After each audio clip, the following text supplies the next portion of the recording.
Last month with Chris Davis, we had a few more, and this time even a few more. It's just fantastic. We're going in the right direction. As I these events, they're free. The idea is that we want a place where people can come once a month, last Wednesday of each month, where they can listen to all manner of interesting people from all different walks of life, different professions, different areas of expertise. So last month we had Chris Davis, a breathwork specialist. It's fantastic for those who were here last month. Next month we've got Mike, aka the endurance physio. So he's quite a renowned physiotherapist, lots of triathlete coaching and all sorts of stuff. So he's here next week, so that'll be fantastic. This is a relatively small thing. We hope we can grow it each month, so we do need everybody's help, just where they can, promote it. The difficult thing with when you mention well-being, mental health, all these kind of things, is getting the right guys through the door as well. So we need people's help to be able to get the guys who may be isolated, who do a bit of community, who do learning more, come to these sessions. So please, with your help, bit of promotion, bit of word of mouth, and get these sessions a bit more busy each month. So we're currently running our 6th Strength and Wellbeing course, which is going great. And again, if you know people who might be interested in lifting some weights, learning more about looking after their body, learning more about looking after their head, just send them our way. We run our Strength and Wellbeing course every few months, 8-week course, each session 2 hours. First session in the gym, second hour is our wellbeing workshops, combining physical and mental health. We learn all sorts from depression, anxiety, management, sleep, lots of other stuff too. For those of you here last time to sit down, Chris Davis, the breathwork facilitator, he was really keen on setting up a breathwork session for us. So I'm hoping within the next few months we can get a date off him, probably weekend slot, and we can set up a free breathwork session. So if anyone's interested in learning a bit more about breathwork and participating, actually doing it in a session with him, we've got some venues we can use. Get on the card. So if anyone's interested, let us know. So I mentioned our walk, Chaz. Go for it. Right, so got a few quite adventurous people here as well. So myself and Chaz, we are not endurance or adventure athletes, ultra runners. But on the 1st of June, we're going to raise a bit of awareness, hopefully a bit of money for Stand Tall, so we can keep doing what we're doing for free for as many people as we can. So walking from Cardiff Bay, the Celtic Ring, right by Cardiff Bay, to Penavan, and back in 48 hours. It's about 135k. And we did a challenge last year where we went from Penavan to Snowdon over 4 days, and that was horrendous. We had all our kit with us. We had about 20 kilos at least each, carrying our tent and our food and water and stuff. Chaz's feet, your feet still got neuropathy on them? No, so back to normal. Yeah, so good time to do it again. Yeah, our feet were an absolute mess. It was awful, but it was a great walk to do. So we thought this year we'd do something that's not 4 days. Because the family and that. So we do the equivalent of what we did in 4 days, but in 2 days. Yeah, so we've got less get the calorie, it's more local. So if anyone wants to help out, walk a few miles, tag along, just maybe share it. The money we raise goes straight to running our Strength and Wellbeing course. We're hoping to start running some running sessions and coaching sessions. We're running coach, we know. We've been running some self-defense sessions as well. Neil, he was but the backup instructor. We've had some really fantastic sessions with him. Yeah, so it's all about getting active and just getting the right people to our sessions. People who are lonely, who are isolated, people who benefit from what we're offering. Please help spread the word. And without further ado, and I'll stop talking because I like to talk and I will keep talking. We'll welcome Will Fraser-Coombe. So he has on his podcast a few months back now. Yeah, fantastic guy. I'm sure you can more about it. I will hand it over to Will. Thank you.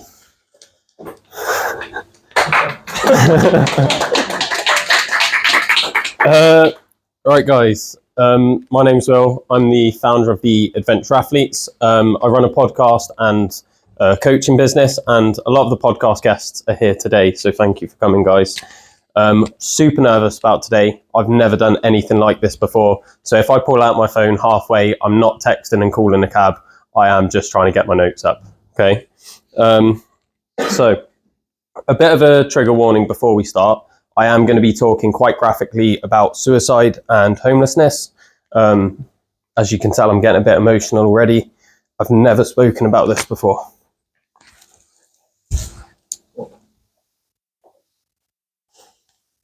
rope around my neck, I start to question what got me to this point. As I slump down into the makeshift noose that's tied to my bedroom door using a series of climbing knots, I start to fade out, but I start to feel control. It wasn't as drastic as in the movies. No sudden jolt as I kick a chair from beneath me, no flailing around, just a slow descent as I slowly fade to blackness. I didn't want to die. I was indifferent, numb, lost. I wanted to see if I could do it more than anything. I was curious to see if I was in a place where my self-preservation didn't exist anymore. It's quite a dark place you have to get to where your survival instinct just completely disappears. And to my curiosity, I was in that place. With ease, I slid my body into that rope, slowly fading to black as my brain became depleted of oxygen. My last thought was, so this is what death feels like. If you had known me a year prior to this, you wouldn't have assumed that I'd have ever gotten to this point. I was building up my mental strength and resilience through parkour. I'd been training parkour for about 10 years, and I followed the old school training mentality brought about by the Yamakasi, the guys that started the sport in the first place. And it was brought about by a French style of military training. They had this saying, "Être fort pour être utile," be strong to be useful. It's something that resonated with me so much so that I got it tattooed on my arm, along with the birthplace of the sport. This completely changed my outlook on life when I started training parkour. I went from this shy kid that couldn't even talk to the ice cream man to someone that could go out and eventually travel the world, competing internationally and staying with strangers, to now having random people that I've never met before come to my house on a weekly basis to talk about random stuff on my podcast. Eventually, this training led me to the fire service. I joined the fire service in 2018, and I was in there for a good few years before having to give it up, as we'll talk about in a bit. Doubling down on my strengths in the fire service, I really worked on my mental strength and my physical resilience. I trained really hard to the point where I could turn up to anything and just compete at a good level. So it started off with being able to climb up mountains in full fire kit, carrying 20 kilos of water as I'm going up the fires to beat out mountains. These are some of the examples of ones that we went to. We was up there for hours on end with what essentially is a floppy shovel. We basically get given a stick with a bit of rubber on the end, and we're just smashing out this fire for hours through day and night. I entered my first strongman competition and I won my weight category. And then 2 weeks after that, I managed to enter an ultra marathon, 50 kilometers, and I finished it without any prior training. I wasn't a runner. I didn't do any strongman events before. I just was in a point where I could turn up and compete and do fairly well. Then 2020 came about, and it changed the lives of many people, and mine was no different. I was living with someone that suffered with cystic fibrosis, a rare respiratory disease that made him extremely vulnerable to COVID. At first, we'd decided that he was going to move in with his family, and I was going to pay extra into the bills. So I was going to be working 100-hour weeks in the fire service so I could pay extra into the bills while he lived with his family. And I was going to go out, buy food for him and drop it off at his house so then he could still live. We'd decided this way in advance before we knew lockdown was coming to the UK. But then when it did eventually come, on a Thursday night, he said, "I don't want to have to move out of my own home because of you. I want you out by the weekend." And he gave me a choice. He said, "I can either move out or I can quit my job as a firefighter." Now, to me, this wasn't even a choice. There was no way I was giving up being a firefighter. I'd done all this training and I'd followed the motto of being strong to be useful. So how could I give up on my community in this time of need? But it didn't make it any easier. I still felt betrayed and abandoned by someone that was meant to be one of my best friends. But this was my purpose. So I took to the streets that night didn't even wait till the weekend, and I slept on a park bench. For the next few weeks, I slept on the streets, wondering how I was ever going to find somewhere to live again. Until eventually, one of the guys on the fire station found me, and they put out a plea on Facebook asking for any help to get me somewhere to live. But during the pandemic, no one was letting people stay with them, and there was no one renting either, so I was just stuck. Until eventually, someone on the fire service, a lot higher up than me, decided to give me a chance and said that I could sleep on the fire station. We pulled some chairs together that I couldn't even really fit on. When I was lying down, my feet were hanging over the edge, and if I moved too much, I would just roll off completely. Some nights just like abandoning myself to sleep on the floor. But it was something. My manager brought me a sleeping bag and a pillow, so I had somewhere to stay and a little bit of comfort. And the guys would bring me food and wash my clothes for me because I had no basic facilities to do anything for myself. That first night was quite rough.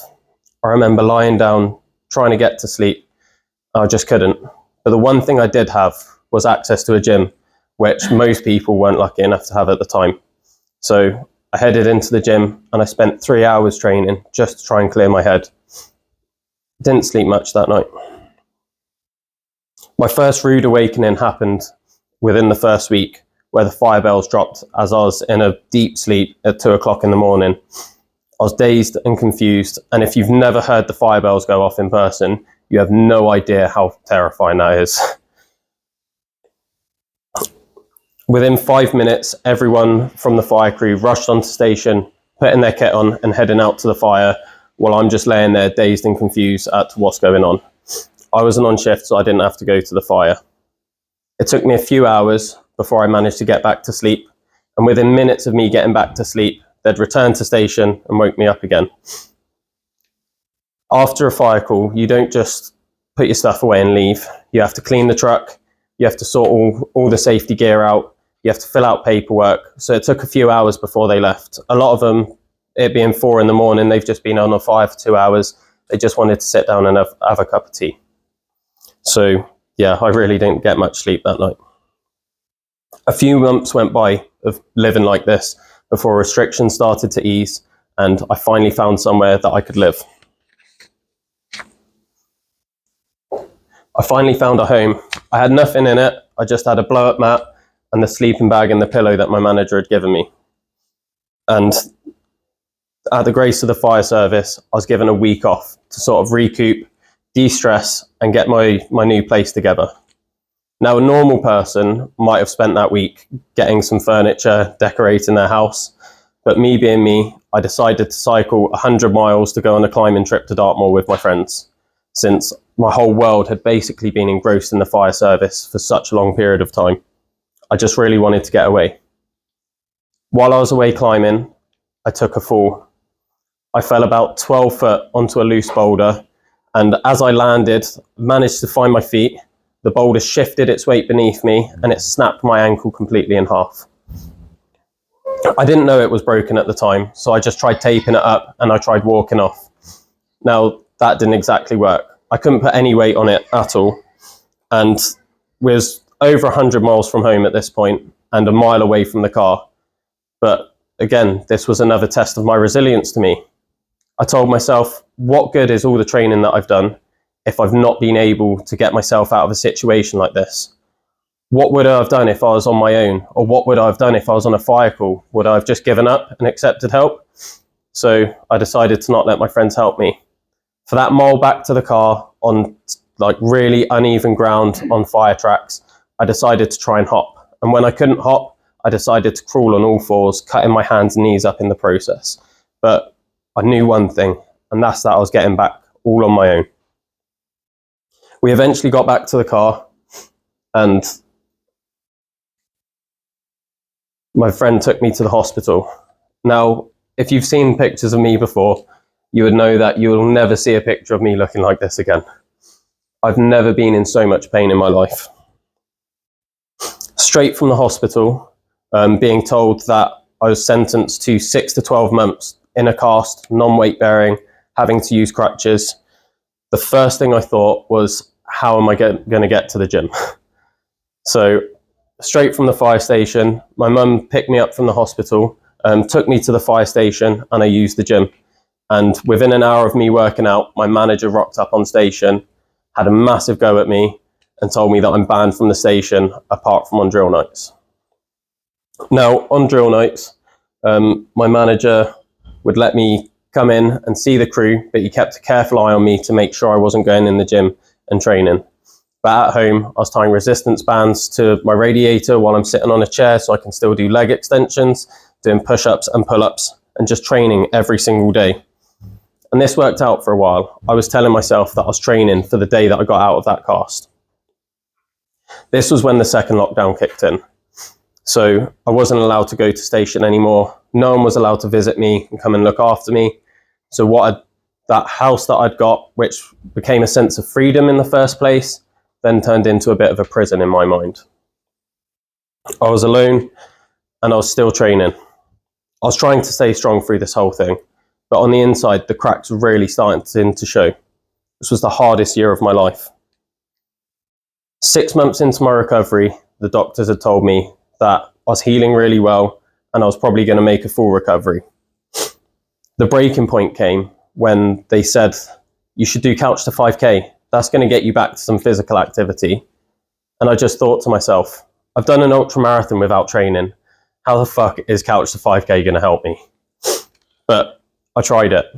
I tried that first kilometre run where you walk, run for a little bit and walk. And I didn't even get 500 metres down the road before I had to limp home in pain. I didn't know what happened. I'd become this really strong and resilient person to not being able to push myself for a kilometre run. That was the point where I tried to kill myself.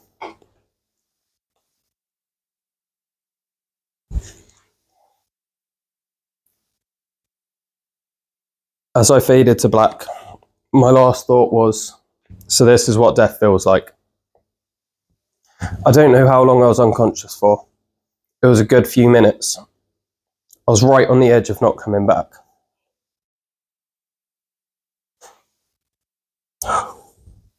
That's when I started convulsing. A deep, violent shake that brought me back to consciousness. It allowed me to find my feet on the floor, just long enough to pull the rope from around my neck and catch my breath, before I lay there crying on the floor for a few hours. I didn't tell anyone about this. I just carried on as if everything was normal. I tried telling myself that everything was normal and that it was just a weak moment.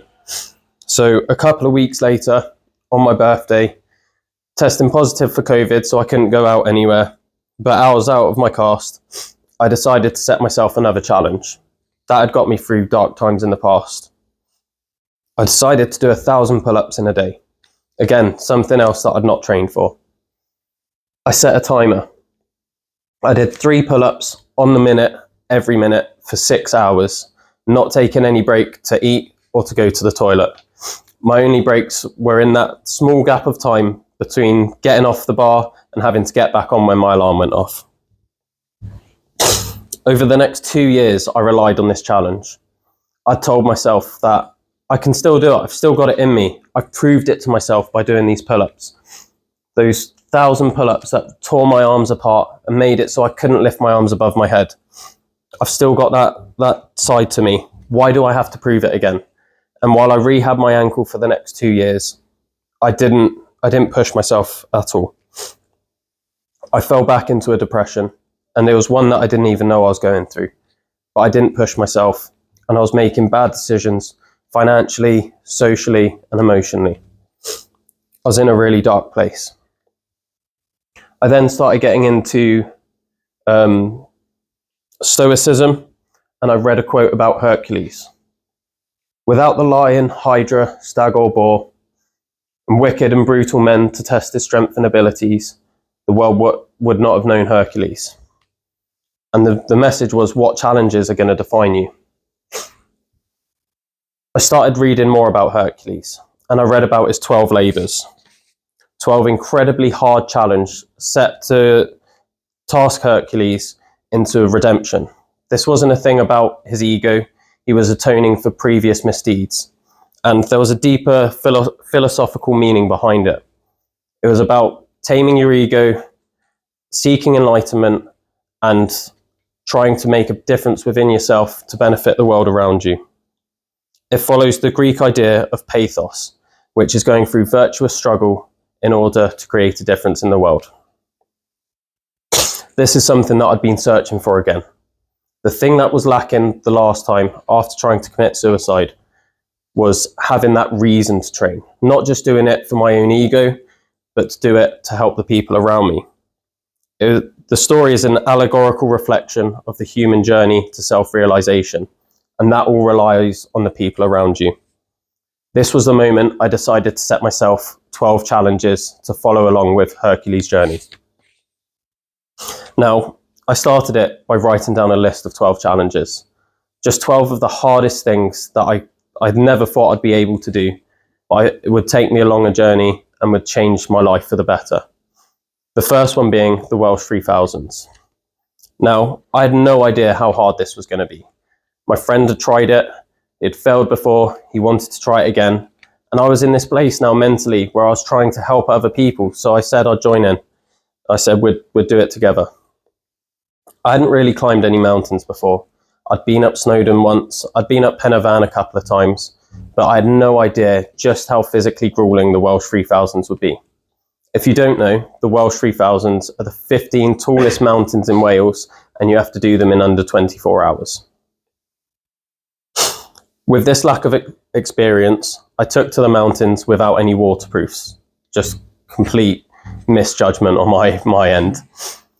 We started hiking at 4 a.m. after camping out the night before, and it was absolutely hammering it down. I was frozen to the core while everyone else was nice and dry and cozy. I caught hypothermia before even reaching the start line, because you start on the summit of Snowdon. We sat there for about an hour trying to warm myself up before we headed off. We started to tick off more and more mountains, and after we started heading towards the fourth one, I was feeling good. We got to the base of the fourth one, and I looked up and realised how much I'd fucked up. It felt like my quads were ripping off my bone up that mountain, and I was really starting to experience the fatigue that had got me through the hypothermia. I called it there. I'd never given up on anything before. Whenever I'd set myself a challenge, I'd seen it through. So this was a massive hit to me mentally. For the next 3 months, I lived with even more depression, feeling like a failure, thinking that I'd never be able to get back to the person I was before.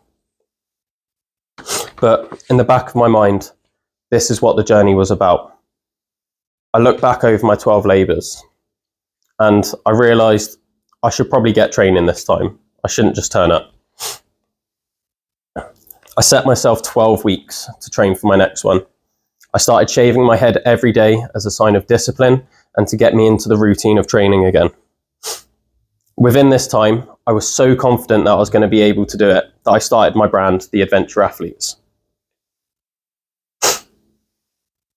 This is a brand that's based around helping others and setting and overachieving in your own goals in your own life. And we do everything to help you with that. We'll do coaching plans, we'll set up events, online events, and we've got a podcast to hear stories from those that have done the same thing. My next challenge was a big one. I decided I wanted to walk across the Brecon Beacons 50 miles completely barefoot. Now, I probably should have trained more for this, but I did do a little bit of training. My feet definitely weren't as conditioned as I thought they were, but we got moving. At the start, I was meant to be meeting my family and a few friends who were going to be acting as a support crew, helping transport food to different points along the journey and parking my car up so I had somewhere to sleep on the night shift. This didn't exactly work out as planned. Their support car broke down and I started all on my own. I parked up and I started getting that doubt in my head again. What if I failed? For the next 6 hours, I started running and walking across the Brecon Beacons. Mostly, it was grass at the start, so it was actually feeling pretty good, and I was pretty hopeful that I was going to finish. But as it started to get dark and my support crew got nearer, the terrain started to change. I was doing a lot of concrete, a lot of fire roads and heading into the woodlands. I went into a pretty dark place to get through this. I started thinking about my friends that had died a few years prior and how they'd never get the chance to do things like this. I wanted to make them proud, and I didn't want to let them down. I didn't want to go back to the place that I was before. But eventually I made it. There was lots of things that went wrong during that attempt. My ankle swelled up again because I hadn't trained enough. I could barely walk at points, and there were so many points I wanted to give up, but I made it. I started to feel like myself again. After that, things started to build in momentum. I went back and completed the Welsh 3000s in 17 hours and 24 minutes, and I did a side challenge it's called the 496 challenge, where you run 1 kilometre corresponding with the day of the month. So on the last day of the month, you're running 31 kilometres, and in total, you would have covered 496 kilometres in 1 month. I was running my podcast and talking to the most incredible people, but there was something still missing. I was still depressed, and I was still struggling to build connection in my life. That's when I reached out to BigMoose, a mental health charity in Cardiff that supply therapy for those in need completely for free. I learned a lot of tools that helped me through my mental health journey, from developing a strong why that's not based around my own self-gratification and ego, tracking things around in my daily life that could impact my mental health, like my sleep, my nutrition, how things made me feel, and how I felt the days following. I learned about my own self-talk and how the thoughts that I'm telling myself, I would never say to someone else. A lot of what I do is in coaching. And if any of the people that I coach came up to me and gave me their problem, if I responded in the way that I was responding to myself, like, there's no way they'd be working with me. It's something I really struggled with. I started making time for myself. One thing that I do is every time I'm out on a run now and I see a random park bench, I have to sit on it and just take 5 minutes. Most of the time before I sit on that bench, I don't want to run. I'm not a big runner. I actually hate running, to be honest, but I always try and get out. They say it's good for you. So I never want to get out that door. After I find a bench and I sit on it and I try and think about why that bench was put there and the reasons for the memorial benches that are scattered around everywhere, I start to appreciate the freedom that running gives me. Afterwards, there's a fire lit in my belly. The thing that I realised I was missing was community. Even though I was running this podcast with amazing people, there were things that I still weren't asking them. I was trying to get information out of them, trying to think, what do people want to know about? Asking them questions and not really building a connection. The biggest thing that I learned about was vulnerability. I demonstrated this on day 26 of my 496 challenge. I had to run 26 kilometers that day. But in the days prior, because I hadn't trained enough yet again, I turned up and I'd had a stress fracture in my foot. I got 3 kilometers into my run and I could barely walk, but I kept pushing through. Each day of my 496 challenge, I would film a little Instagram video just to share with the world, share my thoughts. On this day, I could not stop crying. Every time I turned that camera on, the tears just rushed from my face. It was almost like an on button for the tears. It took me 20 minutes to record that video, eventually convincing myself to just post it through the tears and share the vulnerability that I'm doing. This was a challenge that I was doing to raise money for BigMoose after they'd helped me out. And it was something that meant a lot to me, to try and get people to be vulnerable themselves to seek out the help. How could I not share my vulnerability? From that, I'd learned a lot. Lots of people started to reach out, not just to congratulate me and to encourage me, but to ask if they could be part of the challenge, ask if they could donate. So far in my fundraising, I've raised £800, which has potentially got 2 people through a full course of therapy and saved their lives. I've made countless friends through doing this, and I'm starting to build bigger connections with the guests on my podcast. What's happening next is I'm carrying on with my 12 labours challenge. I've got 2 down, so I've got 10 more to go. The one I'm doing this year is I'm aiming to flip a 100 kilo tyre until I've reached the distance of a marathon. My biggest challenge yet. You'll be glad to know though that I have started training for this one already. What's that? It's going for a world record. The world record is the greatest distance covered flipping a tyre in 24 hours. But even if I don't get that record, I'm going to keep going until I've reached the marathon. The current record is currently 11 kilometers. So I'm just trying to times it by 4 essentially. Vulnerability has taught me a lot of things. It's helped me build a lot of connections and share my story. It's brought me here to talk to you guys today. Like I said, I've got a lot more challenges to go and I'm still learning every single day. So this is just the start of my journey. I am raising money for fundraising money for BigMoose. So if you want to know more, just feel free to grab me and we'll have a chat about it. And if you want to know about any more of my labours, feel free. If you've got any tips on any of them, I could really do with the help because I am clueless. But that's my story. Thank you for listening to me today, guys.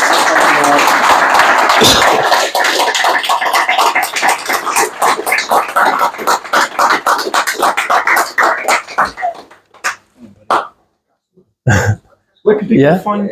Oh, sorry.